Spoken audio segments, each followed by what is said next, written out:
There's no place to escape to. This is the last podcast. On the left. Side stories? That's when the cannibalism started.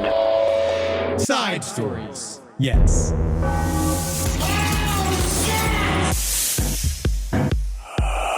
Hey, last podcast on the left, listeners. Fantastic. Today's going to be great. I'm one of your hosts, Henry Zabrowski. I'm sitting here with Ed Larson. Hello. And we have the privilege to be at Contact in the Desert, hungover, at a UFO conference. It feels good. It feels good to be here. We're sitting here with two legends. Yes. People that are like, we are very, very excited to. I'm a little too hungover to be in front of you, Mr. Knapp, but I'm fine with it. This is it. Mm-hmm. This is life. We're sitting here with investigative journalist George Knapp and documentarian Jeremy Corbell of the WEAPONIZed Podcast. It is largely, besides ours, the best on the internet. We're good. We have to prop ourselves up in front of these men. But it's so good. Thank you so much for talking to us. Had we known what the setting was, we could have been hungover as well. Yeah, buddy. We should have tried. We didn't do proper preparation for this. Would you guys not? Because are you a partier, George? I have been down that road over my years. Yeah. I mean, I live in Las Vegas. Oh, man. Okay. Can I ask, like, living in Vegas, because I've been trying to convince my wife to let us move to Vegas, and she keeps saying, no, we're going to die there. How do you Wasn't live? that the point? Yeah, I know. But how do you, like, live in Vegas? Like, what's your regular role in Vegas? I'm a homebody these days, but when I first moved there, I tried to embrace all that Las Vegas had to offer. And the fact is, you can only run so long, so hard, so fast for an extended period, and you got to stop. Yeah. The town keeps going. Humans, you reach your limit. I learned that 4 or 5 years in. He's unkillable. I have tried. I've dragged him around this earth. He is unkillable. That's so good to hear. Honestly, it's very good to hear. It's a great place to live. Las Vegas is a great place to live. I love it. Home prices, for example, Southern California. I've seen friends of mine who will spend $1 million on a 1,400 square foot home that's 150 years old. It really depresses me, to be honest with you. And you can buy a 4,000 square foot home for half that price. So, we're going to Vegas. You hear that? You hear that, Natalie? We're going to Vegas. I want to go. I can't wait. And it's a real community. Oh, yeah. Families, schools, neighborhoods, and it's a great place to live. I mean, if you want to run with the town and visit the Strip and go crazy, there are plenty of opportunities for that, but most people do not. The only time people who are longtime locals go to the Strip is when family comes to town and they need to see a show. And they're forced. Yeah. It's like Times Square. Yeah. My dad lived in Reno, which is kind of like California's Bakersfield, I guess. I love Reno. Reno's got a lot of spirit. Yeah. That means, you mean ghosts. Yes, it's haunted. Word on the street is that I've always thought there should be a good UFO comedian, and you went up on stage yesterday. Is that correct? Information on Friday. Factually. Yeah, Friday. I did a nice 15 minutes before Tim Crawford of UFO TV. And it went really well. You honestly, you did very, very well. I was very happy about it. There were several old ladies. I could have, They were ready to cart you out. They wanted to. They were all like, he's so silly. They kept saying that he's silly. I can't believe a silly person's He here. crushed it at a UFO convention. That's a good start. Yeah, it was good. Yeah, no, it was good. And do you feel like when you were in the mix, like when you guys are together, because now that you're becoming sort of like an investigative team, would you call it like that? Yes. Do you feel like almost your level of recognition, does it make it difficult to kind of get in on stories, like more so back in the day? Like, do you feel like as an investigative journalist that because like your profile is raised, like it's harder to get info, or is it easier? It's easier in one sense in that a lot of more people will seek us out at other places other than something like this. To get around here, we're being followed by a TV crew right now for Jeremy's show. Yeah. So walking around here, they've been able to document. You can't go 2 feet without getting stopped and swamped and selfies and autographs and things like that. Yeah, you guys are like Elvis here. Yeah, You guys rolled in like Nice. Like Convention, though. Yes. Yeah, no, that's how I feel. Yeah. People are very nice. It's nice to be able to interact with them and see them in person, and they seem to enjoy having a chance to talk to us.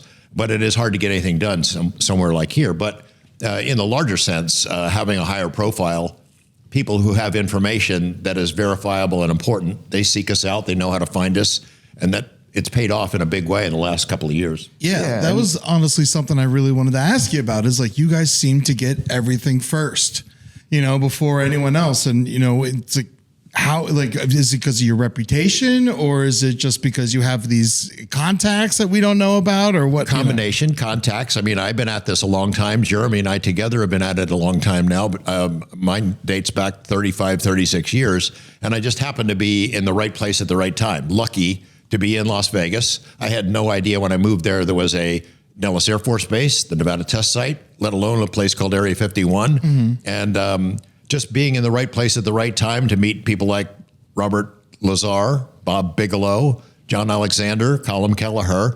Las Vegas became the unofficial capital of UFO research for 25 straight years. I couldn't tell a lot of that stuff when it was happening, but I was allowed into these circles. And because I kept my word, because I kept my word and didn't report things that I would learn along the way, until it was the right time and I had the okay to go, that word spread and people would trust me, and it's spread now. And the same thing is happening with Jeremy.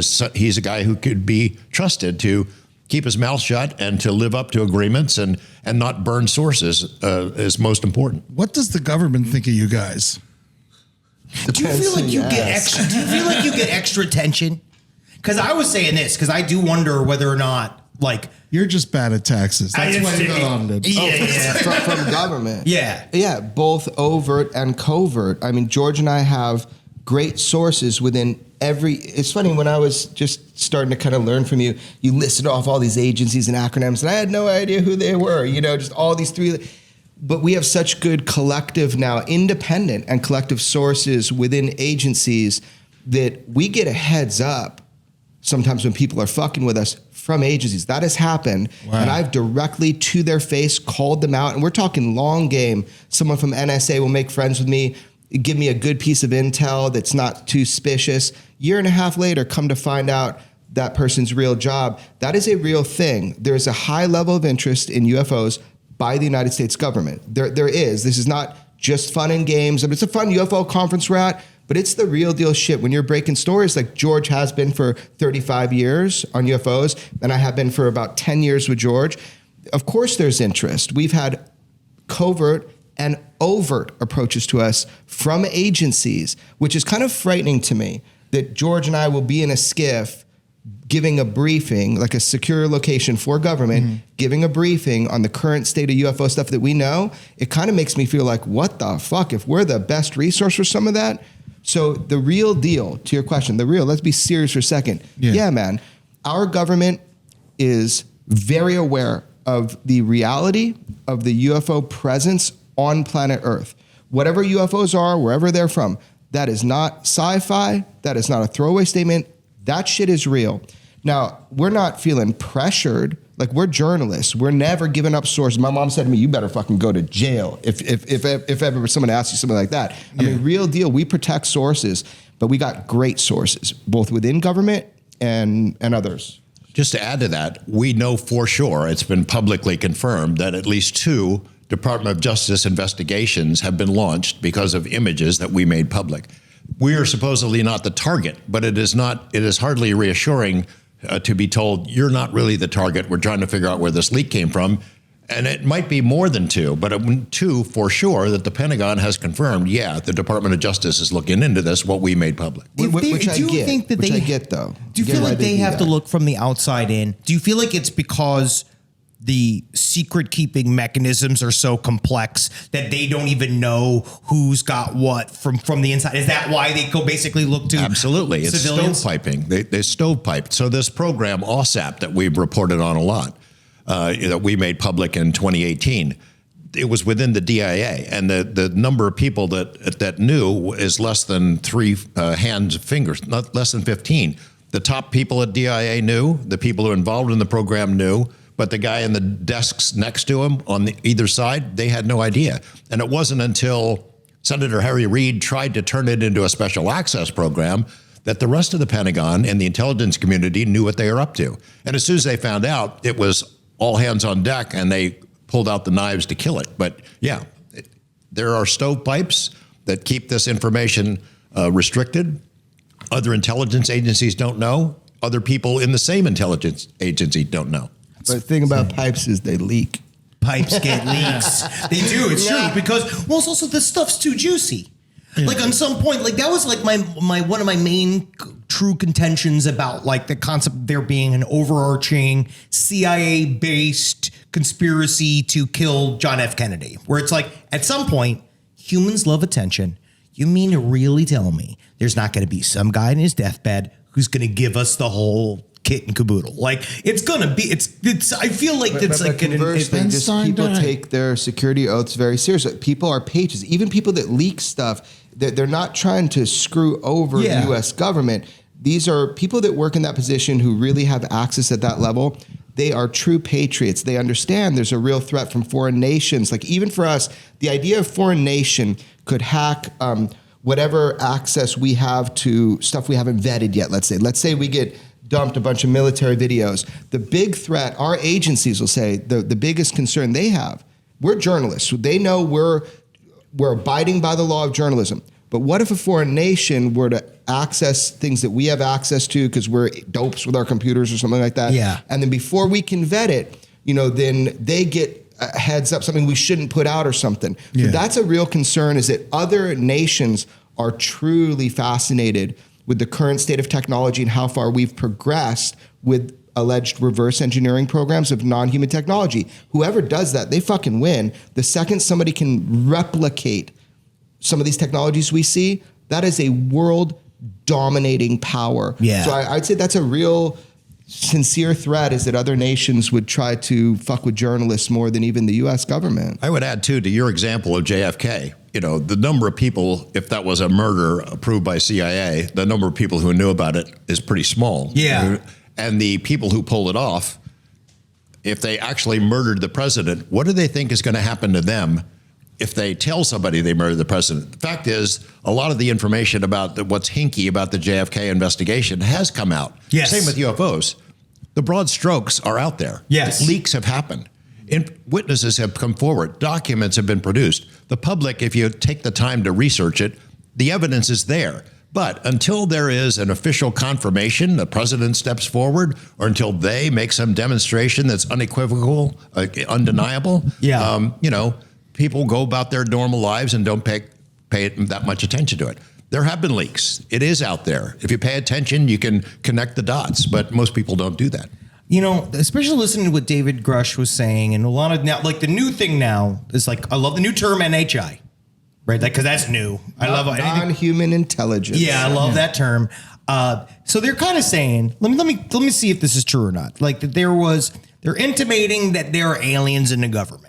Right, which is, we've met her. Her name's Lauren Boebert. And I'm in love with her. But we wonder... Was that you in the theater? She's a spicy lady. And honestly, she has my vote. She seems like a lot of fun. I know she's got some bad policies, but at the same time, I love her attitude. His wife's going to kick his ass. Yeah, so I was going to go, it's fine. She knows. I've already spoken. I've only openly talked about how I was in the theater. Now, I wanted to know if let's say the NHIs are around. They're aliens, quote unquote, biological aliens in the government. Like, honestly, why the living fuck do we trust them? Why are we working with these guys? What is it like? What could possibly be? Because there's a booth out there. Have you seen the anti-alien booth? No. It's very funny. The guy with the alien with a line through it says "our turf." Yes. He goes so far into the anti-retrofitting, making alien technology for ours, saying that, well, now we're dependent on alien technology, and we need to create an independence from alien technology because we're in bed with the enemy. But so it's like my question. So are physical aliens bad? Like, why would we want to deal with them? Oh, hell no. Yeah. You're like, I'm a journalist. I actually still need to save some credibility. I'm a journalist in training. Okay, so check it out. You said a whole bunch of stuff that I was unaware of. I didn't know aliens running our government. No, they're not running the government. I think they're working the McDonald's at the Pentagon and stuff like that. That makes more sense. Yes. Look, what is the specific question you have on that? Like, why would we trust them? Like, if we know them, I like if we wouldn't know trust- things about aliens and we know that they're aliens, why the hell would we trust them? Just I'll answer that real briefly, which is that to the best of my knowledge, the people that have the highest level of understanding, far beyond mine and George, of what's actually going on with UFOs and the craft and the technology, is that there has been stories told to them, believe it or not, I don't know, I wasn't there, by NHI. Like, so they're like, there's some form of comms, right? Now, they do not trust the government folks that I would say were in a position where that could be true. No fucking way do they trust what they've been told. You know, you can go into a preserve and, or you can go into like a farm and, give a cattle some antibiotics and give it water, but you're going to end up eating that motherfucker. So how can we trust the intent of, they could just be lying to us if this is true and this is real, right? And the most extreme version of it, there's still a truth to it. So if it is indeed true that there are non-human intelligences that actively work for the government, it's like, do they get benefits? Like, do they get fucking health insurance? I didn't know that was a thing. People say that we have like ETs in our government. Yeah, that they hang I don't know out. anything about UFOs. Yeah, I haven't heard that one. I don't find that to be credible, that there are ETs in our government. I would say this about aliens, and when we say aliens, it's non-human intelligence, doesn't mean ET. Yeah. It's Whitley Strieber once said to me, they are the true architects of the secrecy. Our government and other governments lie to the public. They've deceived us, but they're the architects of it. They set the template for this. They've been around probably forever, as long as we've been here. They are secretive. They are deceptive. They take on different shapes and forms. They mess with our brains, our perceptive abilities. They hide. They abduct people. I believe those stories to be true. I physically abduct people and conduct medical experiments on them. Yes. We don't know why. They haven't told us. They have the ability to make themselves patently obvious. They could appear as the Phoenix Lights and sit over major cities and show us that they're there. They don't. Why are they deceptive? Why are they secretive? What is the long-term plan? Where are they from? What have they got in mind for us? You know, we get people who say they've communicated, they've received messages from them. Yes. And often it's like alien editorials. Look, quit screwing around with nuclear weapons. Take care of your planet. You're poisoning yourself. Sometimes seems like they're a lot more interested in the Earth than they are in us. Yeah. Yeah. Take care of yourself, as if they have a long-term interest in the planet, not necessarily in us. It could also literally be like a real estate plan. Sure. Where they're like, once y'all monkeys wipe yourselves out, then we're going to move in. Yeah, so once if we you get can these kind of, bad tenants out of the apartment, we can rent it for more money, son. yeah, we can flip this. And dude, we're the greatest show in the solar system. Yeah. Earth is just wild, man. Look at what we fucking do. I mean, I could imagine this is just tourism.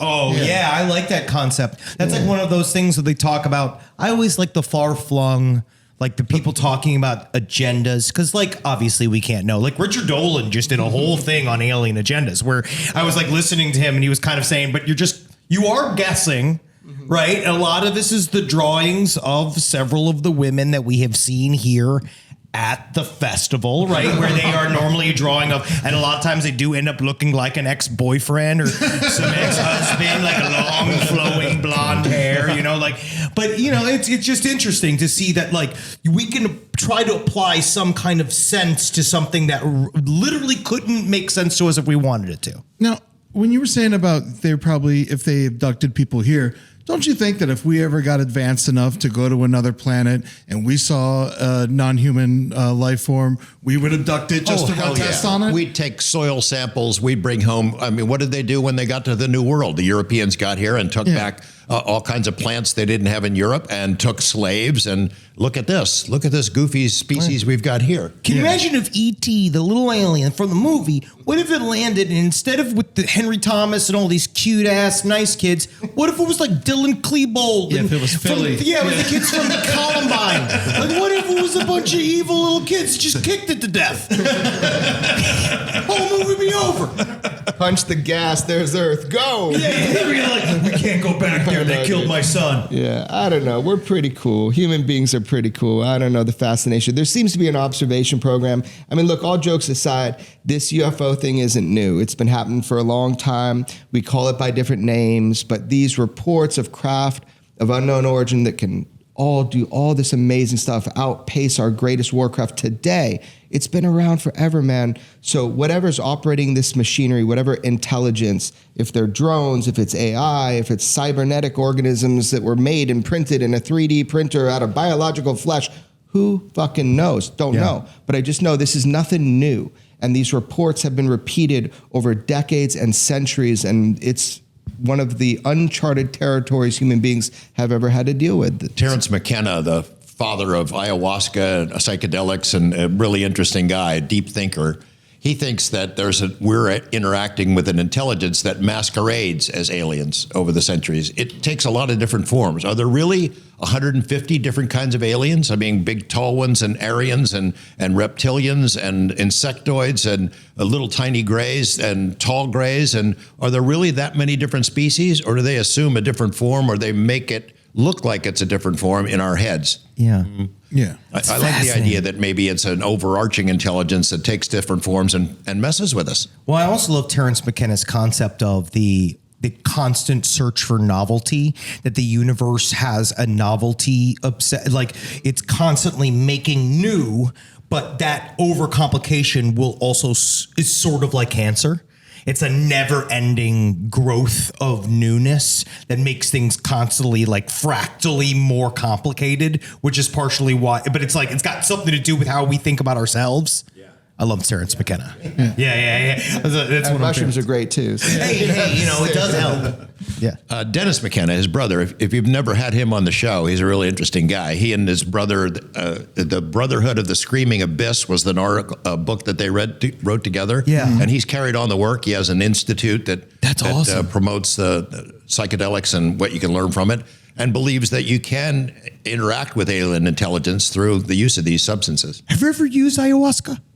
I have not, no. Would you ever do that? Would you ever do DMT? Yeah, would you ever do that kind of stuff? Yeah, but it'd have to be a special kind of a setting. Because, I've seen guys who do it for like a guy named Steve or whatever. Exactly. You know what I mean? I don't want it to be there. I want him to want to be a group of people where I have to have excrement coming out and barfing at the same time. Yeah. The camera crew won't be there while you're puking your guts out. Honestly, though, that's some good. You haven't seen George that vulnerable. George fetal next to a bonfire might actually be really a lot of fun. He's made of like Superman titanium steel. The aliens would be scared of him, man. I don't know what would happen. This is really, thank you guys so much for sitting and having kind of an informal talk about this. I know one thing I was going to try to see if you could vaguely explain to Eddie was about I'm new, by the way. new. So Eddie is like, he's learning about this stuff. I'm having a difficult time explaining the concept of what the U.S. government is. There was a bill that was, I guess, proffered by Chucky Schumer, and then it got gutted and ripped apart, and they're trying to redo it, right? Isn't there like a new bill? There's a new UAP bill? Just introduced in the last couple of days. It's an amendment to the NDAA, the National Defense Authorization Act. The Schumer amendment that was proposed last year was ambitious. Now, Schumer, of course, was the deputy and longtime friend and assistant to my friend, Senator Harry Reid, longtime Senate Majority Leader, who is responsible for so much of what's happened in the UFO world that we now know. These secret programs that started in Las Vegas many years ago. So much was fun. because of him. So I had a front row seat, even though I couldn't report about it. Jeremy and I have done a lot of work on that since, but Schumer respected Reid. After Reid dies, he goes whole hog into the UFO field and produces this incredible legislation that basically said, give us everything you've got. Yeah. And we're going to use, and if you've got, they gave a grace period to aerospace companies that are suspected that do have this stuff stashed away. And they got it from government folks and agencies and give it back to us. We want it. We want you to turn it all over. The eminent domain aspect of that legislation is what killed it, because there are a lot of people out there who've got bits and pieces of something interesting. They've been paying for the research themselves. These aerospace companies themselves, they've been funding the research, haven't made much progress from what we've learned, but they've had it for decades. They're not willing to just give it up. So they use their influence to kill it. I think the new version of legislation has eminent domain again, and you will see the power of the Pentagon come forward. I mean, they have bases in every congressional district. They have ways to influence members of Congress. They have all these aerospace companies give a lot of money to key members of certain committees who are chairmen who can kill legislation, and I suspect that's going to happen again. Yeah. Well, all I can say is we love Boeing. I have nothing against Boeing. I have nothing against Boeing. Yeah. Oh, yes. Yeah. No, and some of my favorite planes. So I have no problems with them. My new Amex is made out of a piece of a Boeing, and I'm like, that just terrifies me. They write it on it. They said it's made out of a piece of the Boeing plane. And you're like, this should be on the plane. Like, is this why they're rolling out of the sky? But yes. I was just saying, like, to wrap your head around it, this legislation wasn't written in a void. You know, there's direct knowledge of the people that helped craft that to go after the corporations that work with DOD as contractors who have, I'll just say hardware, but people came on our show and admitted in the DIA full craft. So think about it this way. You don't have to know every detail of it, but the fact they were motivated at the highest levels of government to write that piece of legislation being like, we know you have it, we know, they know where a lot of it's stored, and we're coming after it. That alone should tell you that the UFO topic, crashed flying saucers, although they're not all saucer shaped, that's a real thing. And once that sinks in and you really understand that, then the big questions start coming. Why has this been hidden? What is it, who's operating them? What is the intent? What has this whole game been about? That's the stuff that just lights my brain on fire. Once that really sinks in, that this shit is real, man. Not all of it. This morning, Jeremy and I gave a talk about, it's focused on something called Kona Blue. So in 2019, I co-wrote a book with a guy who had been at the DIA.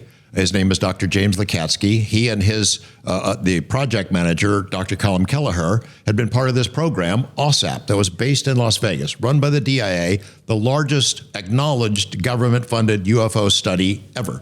It got into a lot of other weird stuff that came with UFOs, but it was hugely ambitious. They created the largest UFO data warehouse in the world, some 260,000 cases, all collated, all put together, a really valuable resource. They produced more than 100 highly detailed engineering reports about things like the Tic Tac, about human effects when humans get too close to UFOs, what it does to them. Serious health effects that have been really well documented by medical doctors. Those reports, not one single page of that stuff has been made public, but the work was done. And part of the contract that OSAP had was, look, Bigelow Aerospace in Las Vegas was supposed to get some of the goods. They made massive changes to the aerospace plant. It was a condition of the contract that they prepare to receive special materials. They never got it. When they went knocking on the door to ask for it, that's when the program got knifed and got kneecapped. A subsequent program was proposed by the same people. They took it to the Department of Homeland Security in 2011 and 12, spent 15 months working it out. What the documents just recently released earlier this year show is that this program, codenamed Kona Blue, was looking for the goods. And they use sort of code language, but it doesn't take much to read between the lines. We are looking for special materials of unique origin to analyze. We want to collect UFO information, analyze this stuff, see if we could duplicate the technology. Documents now available. AARO, the current UFO program, the cover-up agency by the Department of Defense, tried to use the Kona Blue document to discredit all these whistleblowers who gave testimony about crash saucers and reverse engineering. But in fact, it backfires because that program never existed. It was stopped before it could get going, but they convinced the Department of Homeland Security this stuff is real. We've got it. Let's go get it. That's so fascinating. I feel like it's so interesting how so many of these issues boil down to humanity, where like they kind of want credit. Like everybody, it's not that they are like even keeping it because they're like the highfalutin, it's going to destroy the fabric of American society. They're literally like, no, that's our shit. Yeah, like that's our shit. We're going to try to get something out of it for us. But there is a level of secrecy that has been persistent. Once you get up the food chain on this and you get, luckily, George and I have been able to really get high on that food chain, people who have direct knowledge. There's no intention of any of those agencies, group, or individuals to tell the world about UFOs, that it's real, there's a presence, it's been happening a long time. And the reason for that has still eluded us. Every time we get to that top moment, we feel like we're about to get a straight answer.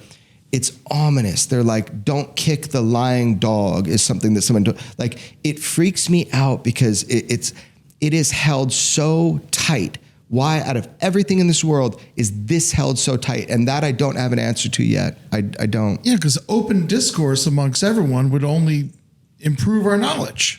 Thing is, there are inherent national security implications for this. There's just no getting around to it. There is a race for this technology. The highest level people who've worked on this that we have met and talked to and got to know really well say there is a race for it. We're trying to figure it out, duplicate it. And the Russians are, and the Chinese, maybe the Israelis, maybe the Iranians, maybe a couple of other countries. There's a race for it. And whoever gets it first wins. And so our government might want to acknowledge at some level that this is real, but they never want to tell how much we know or how much progress we have made or haven't made to our adversaries, because there is competition and the consequences are serious. There also is the unanswered question of what it is. We all say we're ready for the truth. We can handle it. Let's hear it. We don't really know what it is. Are we a farm? Are we a zoo? Are we an agricultural product? Did they genetically manipulate us to become who we are? And if so, where does that lead? What's the long range plan? We have no idea. But I mean, once you open that door, the questions never stop coming. Yeah. You can't just be a little bit pregnant kind of a thing. Yeah. I don't know. Tell maybe, me. Yeah, No, I know. But it's also like that thing. I think that's the truth. And I think that they're not prepared for the influx, literally, of just the constant mountain of questions. Like that this is going, how much this is going to change stuff, how much this is like, like what you're going to have to deal with. What if the big answer is like, well, we don't know what they are. We don't know what they do. We kind of feel like they might be mad at us, but we don't know anything else. Yeah. What government wants to say that? What president wants to make that announcement? You never get anything else done. Yeah. How do people react? We don't really know. Well, we've admitted we don't have 360 air dominance now. They admit UFOs, UAPs are real. They fly with impunity within a restricted airspace. They can turn on and off nuclear weapons. This is all documented in military files that have been FOIA'd or come out. So we've already admitted that there is a presence of an advanced technology. We don't know who made it. We don't know what the intent is, and we don't know the capability. So we're already kind of in the water. It's going to be hard to get out of that, because at this point we have admitted that. Our government, other governments have admitted UFOs are real. And so from there, the questions are already starting to boil. There's also a human element to it. I was told this by a congressional investigator who worked on the black budget many years ago. He says, look, he went out to Area 51. I gave him a briefing, go here and look around. He couldn't find what he was looking for, but he came back convinced it is real. We do have this technology. It's stashed away. And he said to me, look, when this comes out, people are going to go to prison. I think, a long time ago when this cover-up, our government cover-up started, there was probably a legitimate reason. We'd just come out of the World War II. Cold War was beginning. How do we tell the public about this? What do you say? Yeah. So we'll keep it secret. And since then, they've told so many lies to the public, to Congress. There's probably hundreds of millions of dollars from legitimate national security programs that have been absconded and moved into something else without permission. People would go to prison for this if it all came out. And I think that was part of what the Schumer legislation would have done, is given them an out. An out, like a whistleblower status. Straight up, Lockheed Martin wanted to divest their Lockheed Martin has UFO materials, likely a full UFO. On good sources, we know it to be true. Lockheed Martin tried to divest, take it out the back door, bring it in the front. So some companies realize they're going to be in hot water if this shit comes out. And even the Canadian, one of the Canadian Parliament members, the guy Larry, an MP, he wrote this letter. It's like, we better get ahead of this. If we don't get ahead of this, our nation's not going to trust us. Yeah. So that's the kind of where we're at, man. This is like easy way or hard way. Hard way is the easy way is they stop lying and give the basics, just like we do about the nuclear programs. Nuclear bombs exist. Yeah. We're not going to give you the schematics how to build them.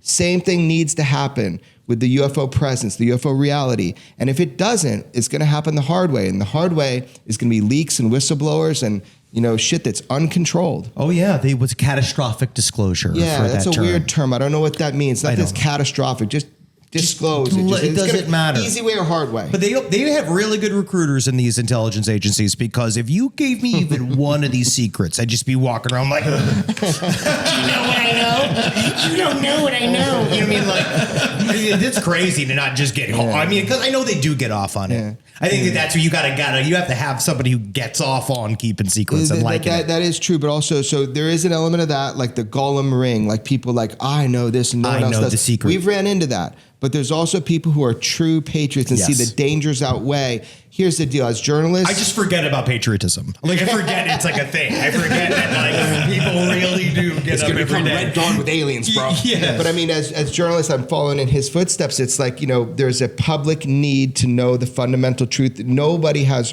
right to hold back something that is natural in the natural world from the global and American public. That's bullshit. Ain't nobody my daddy. I never asked somebody not to tell me about the world. Yeah. So that's where I'm at. I'm less ticked off by the secrecy than I am by the lies. Sure. Yeah. Absolutely dumping on the public and misleading them and flat out lying. And ruining people's lives along the way. Yes. Straight up. And making it a laugh factory. Like, this is not something for serious people to seriously look at. That was a deployed disinformation campaign all the way back from the day. You can trace that back. You're supposed to not take it seriously. You're supposed to be a mockery if you even ask the question. Now, where we are in 2024, it's a different world we're living in. Yes. When he started, they made jokes and cartoons about him being the crazy UFO guy. Another And now- little green man story. yeah, in the news. now people are appreciating, when you really can break some of this news. But it's hard. It's not easy. There's a lot of roadblocks to getting the truth out about this, whatever it might be, and I don't claim to know it. Yeah. Wow. Now, I guess there's no way to really prove this, but how much alien technology is in everyday life, you think? Like, do you think any of it or nothing? Some, none? I don't know of any for sure. You don't think we got Wi-Fi from it? That's what they say. Well, Like, I mean, Phil Corso, before that name went public, I was going to write his book. We had reached out to each other, and from the day after Roswell. The day after Roswell. So I knew him 4 years before the book came out, and we were working on it. And he shared with me some claims. I mean, I think they became exaggerated in the book that was eventually published. But he said night vision. We got to jump on night vision from the eyes of these beings. He said we got fiber optics from them. Yeah, I remember that. You got from this, from the ship. A lot of really major industries and major consumer products and things that we use every day that he said were given to national labs and private labs, and just said, hey, we've got this stuff. The assumption was it was from a crash of some foreign plane, Russian technology that the CIA had got, and they dished it out to industry to develop. Now, you look at the history of those particular products, no company wants to say, oh, yeah, we got this idea from aliens. It was all our idea. Yeah, we got it from apples. I think the examples could have been used to inspire some research on our part. I've heard stories from direct people that Jeremy and I know that a Russian UFO crash had been used to develop a weapon that they'd just been dying to use. I don't think it's like a mass annihilation kind of a weapon, but you see these examples where Russian craft are flying really close to our ships, and they come close to knocking down our spy planes, and they're just like begging for us to engage with them so they can unleash this thing.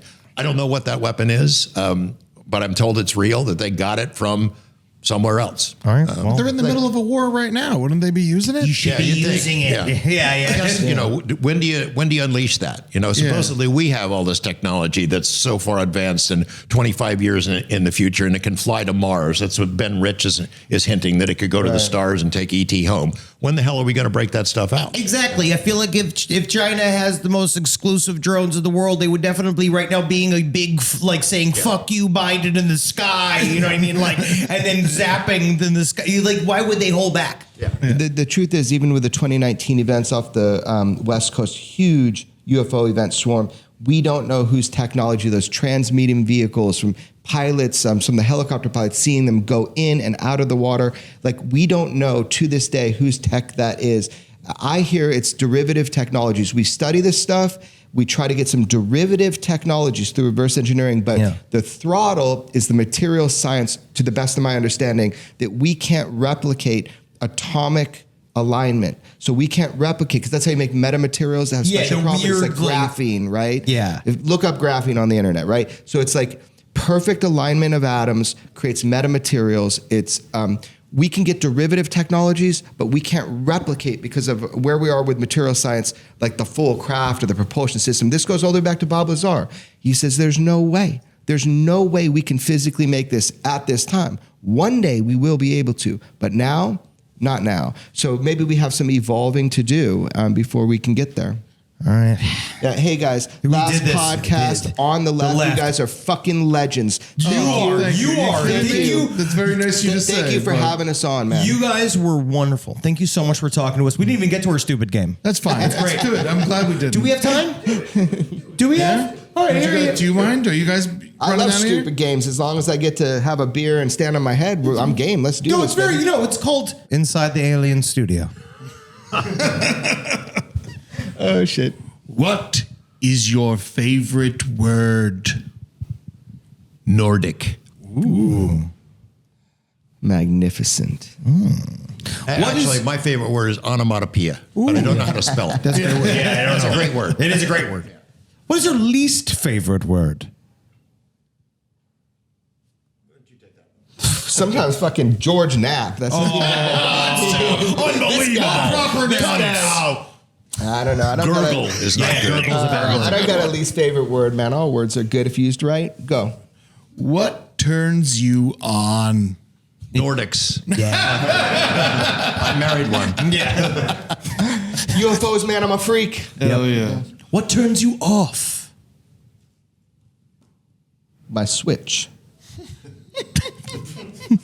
It's like spiritual. You don't gotta worry about it, George. All right, okay. You've done enough in this life. Yeah. Okay. You're strong enough. Yeah, you can easily They're tell giving us me to the go hard fuck one. yourself. Yeah, at ourselves any whenever point you feel can like. crack me in the mouth. I know it's easy to think. He just gives me a sign and I do that. And I'm good at it too. So. What sound do you love? Why you ask me first? This is so much pressure. Ask him first. He just said he didn't want to answer. Snap, crackle, and pop. That's good. It's a cereal man. My little 10-pound dog howling like a coyote. Oh, that's good. my What sound do you hate?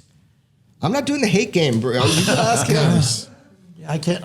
Nothing comes to mind. I'm sorry. I'm not very good at this. What's your Hold on. I got it. This is not your fault, George. 90% of the time, sound of my own fucking voice. I am tired of talking. Yeah. guys. every day I listen to my own show? Yeah, I am. refuse. It's your job, though. Yeah, it's unfortunate. What is your favorite curse word? I'm a big fan of the F word Yep. because it's so versatile. Yes, it is. It means everything. What profession, other than your own, would you like to have? I always thought I was going to be a lawyer. Yeah, I thought I was could going to see be a that. lawyer Yeah. in college. Hand model. It's sounds like the easiest job in the world. It does. man. Yeah. What's a profession you would not ever like to have? Hod carrier, Yeah. because I've had that profession and I don't like it. Also taxi driver, because I was really bad at that. I can't. And that's one of the most dangerous jobs. Driving now would be terrible. Yes.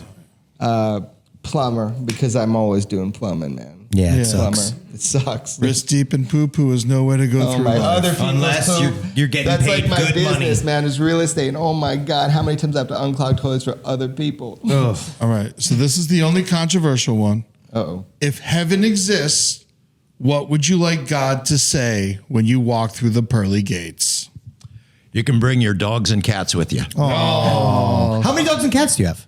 I don't have any dogs, but I got 6 cats. Hell yeah. When my wife leaves me, I'll be the crazy cat man of Sunrise Mountain. Okay, Don't go that's- near the old Knapp place. Yeah, don't go near that. You'll get toxic plasmosis.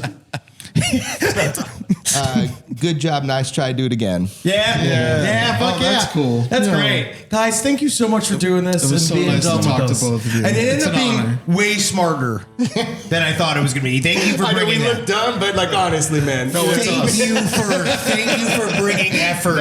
Thank you. Thank you guys. And Have we'll see you fun. soon. I'm worried about you. Your first UFO convention.